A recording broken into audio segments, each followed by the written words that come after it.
My name is Amy, and I'm 31 years old. I've been married to my husband, Scene, for 3 years, but we still don't have any children. We had envisioned owning a home and starting a family by now, but that dream seems to be slipping away. I've started to believe that Scene and his parents are contributing to our current situation. Despite our efforts to save money together, our savings haven't grown much. Scene often buys expensive branded gifts for his parents, and this habit has been a strain on our finances. Before we married, I knew Scene had a tradition of giving gifts to his parents, which I initially saw as a sign of respect. However, my perspective has shifted since we've been married. While his filial piety is admirable, his tendency to spend money recklessly has become more apparent. He seems to view our increased income as a green light for more extravagant spending. Where he used to stick to a budget, he now chooses only luxury items, and his parents have come to expect these costly gifts. They even request them for no particular reason, which I find difficult to understand. Scene has been secretly giving gifts to his parents, and discovering this has only fueled my growing resentment. While he shows unwavering dedication to his parents, he remains indifferent to mine. When I bring up my mother's upcoming birthday, his nonchalant response only adds to my frustration. The stark contrast between the gifts he lavishes on his parents and the modest ones I can afford for mine bothers me deeply. I sometimes wish I could give my parents expensive gifts, but our finances are stretched thin due to his spending. As a result, the gifts I manage to give them are always a compromise, falling short of what I'd like to offer. Although my parents appreciate what they receive, it pains me that I can't fully celebrate their special occasions. My dissatisfaction with Scene's one-sided concern for his parents is becoming increasingly difficult to ignore. After a year of marriage, as I watched our savings stagnate, I began addressing Scene's spending habits. However, each time we discussed it, the conversation ended in his anger. He would accuse me of lacking sympathy for his parents or even of disliking them without truly hearing my concerns. Despite my repeated attempts to communicate, he never genuinely listened or showed any willingness to change. A few months ago, Scene bought his mother an expensive new wallet.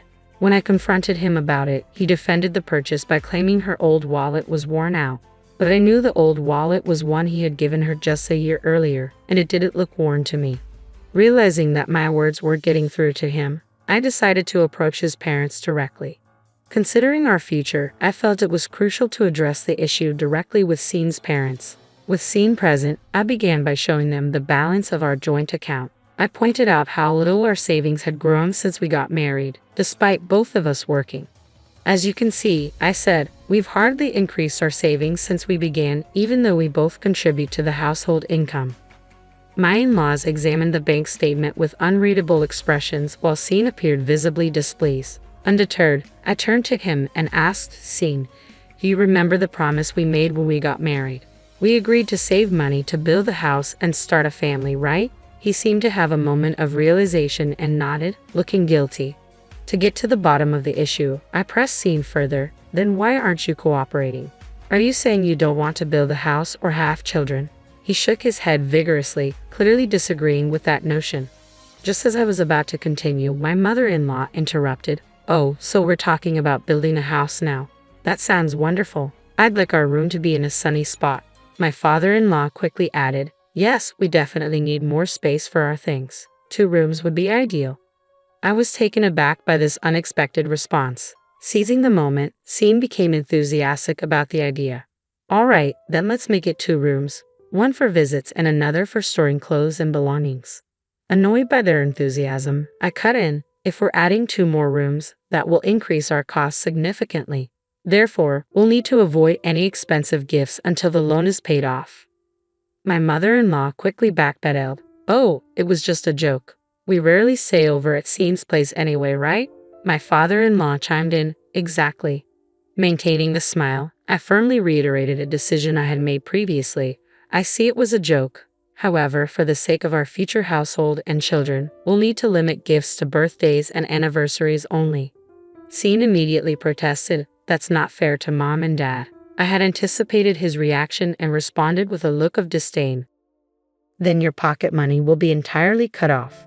We can't find any other way to tighten our budget. Or are you planning to use the money you saved when you were single to cover your parents' gifts? If that's the case, I won't interfere." Scene fell silent, his face sour. I let out a soft sigh, and with a bright smile directed at my in-laws who were searching for a response, said, "I appreciate your understanding, as saving requires the effort of the entire family." They responded with reluctant nods, their faces still grim. It was clear that none of them, including Scene, were fully convinced, but I firmly closed the conversation, leaving no room for further discussion. After that discussion, Scene stopped giving extravagant gifts to his parents, and I noticed our joint bank account balance steadily increasing. I felt a sense of relief as our finances began to improve. However, this tranquility was short-lived. The turning point came when my sister gave birth. Being only a year younger, my sister and I have always been very close. Although our contact lessened after marriage, we still made an effort to keep in touch at least once a week. When she had the baby, she sent me a photo along with news of her joy and excitement. Perhaps I am biased because it's my niece, but the baby was truly adorable. I couldn't contain my excitement and immediately showed Scene the photo of the baby. His eyes softened as he was charmed by the baby's cuteness. I felt a wave of relief at his reaction. Although he had always said he liked children, I had my doubts about whether he truly meant it. I worried that his reluctance to save money was due to a lack of interest in having children. But from his reaction, it seemed he would cherish our future children as well. Feeling reassured, I remembered something and said to Scene, who was still admiring the photo, "I've already sent my sister a gift and some money for the baby." His expression immediately darkened and he glared at me with clear dissatisfaction. "You restrict gifts to my parents but spend so much on your sister," he said, clearly upset. As I stood there in shock, he continued to complain, "And you sent it without discussing it with me." His self-righteousness made me lose my temper, and I responded sharply, "How can you say that when you always secretly give gifts to your parents? This is for a baby's celebration, not for no reason at all. If you can't accept that, then let's agree to stop giving gifts entirely." I worried that I had overstepped, but the words were out, and I couldn't backtrack. Perhaps the idea of being forbidden from giving gifts was too much for him to accept, but he didn't argue further and fell silent. His face remained displeased, but I took it as a sign that he had reluctantly agreed. A few days after our argument, I received a call from my mother-in-law. As soon as I answered, she started with, "I heard your sister had a baby." Realizing my husband had shared this news, I confirmed, "Yes, that's right." I expected her to offer congratulations or chat about the baby, but instead, she asked, "So, I heard you gave her a present. Is that true?" Taken aback by her directness, I replied, "Yes, I sent something for the baby." To my surprise, she responded cheerfully, "Well, I hope you'll have something for our anniversary next week too. I'm looking forward to it." Her request felt a bit impolite, but it was better than having Scene make an expensive purchase on his own. I agreed and ended the call. For my in-laws' anniversary, I decided to send a practical pair of glasses. I braced myself for a complaint, but none came, and time went by without incident. I had been too quick to judge my in-laws, but recent events made me realize my mistake. One day, my mother-in-law visited our home with a brand new luxury bag, beaming with delight. She admired the bag and thanked me, saying, "Thank you for the $4,000 bag." I was stunned, believing that our anniversary gift was merely a pair of glasses. I complained to Scene, "I feel awful about this." My shock left me barely able to whisper, but I chose not to address it with her at the time. She seemed oblivious to my reaction and cheerfully mentioned she was heading out to lunch with friends. After she left, I rushed to the bank. We had 3 accounts, individual accounts from before our marriage and a joint account we opened after tying the knot. The joint account showed no significant withdrawals, but checking our personal accounts revealed that $800 had been withdrawn from Scene's account and $4,000 from mine. When my husband came home, I confronted him about the missing money, but he dismissed my concerns. I thought it would be unfilial to give just glasses for the anniversary, so I used my account to cover Dad and yours to cover Mom, he explained. Seeing my anger, he grew flustered and insisted it wasn't a big deal since he hadn't touched the joint account. As I remained silent, his frustration mounted. "Why would you only get glasses for the anniversary? I went out of my way to make sure both of them were covered," he argued. Realizing the conversation was going nowhere, I grabbed the carry bag I had packed earlier and quickly left the house. I could hear him shouting behind me, but I ignored it and walked away. When I arrived at my parents' house, they greeted me at the door, clearly surprised by my sudden return. My intention to divorce left them even more shocked, as I hadn't mentioned anything about it before. It must have come as a surprise.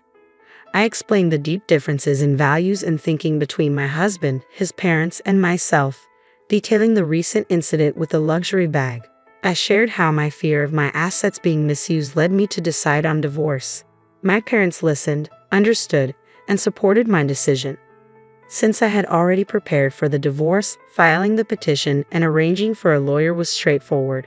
Once I confirmed that the affidavit had likely reached him, my husband began trying to contact me repeatedly. His voicemails filled up with messages, which I initially listened to. However, as his messages grew increasingly angry, I stopped listening and chose not to respond. The divorce proceedings with my husband went much smoother than I had anticipated, thanks to my thorough preparations. Since we worked in different departments of the same company, news of our divorce spread quickly. Although he attempted to claim that I left of my own accord, his lies were quickly disproven. I had already informed my boss and colleagues about my intention to divorce, along with the reasons and the issues with my husband and his family. Despite any false information he might have spread, my boss and colleagues, who knew the real story, promptly refuted it. My husband only made things worse for himself by propagating falsehoods. He faced cold stares from colleagues and was pressured by his boss to resolve the matter quickly. Given his naturally timid nature, it seemed he couldn't handle the pressure. Under increasing pressure, he agreed to the divorce. Unable to handle the hostile environment at work, he resigned and moved back in with his parents. However, things didn't improve there. Rumors about him and his parents had spread beyond the office, reaching our relatives as well, thanks to a family member who worked at the company. The reception was icy.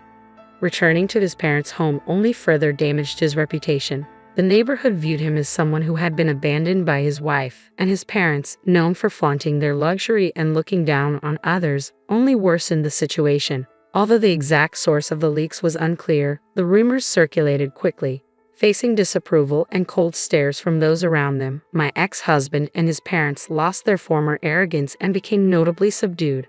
Their once beloved collection of luxury goods came to an end when my ex-husband lost his income, forcing them to sell off their possessions.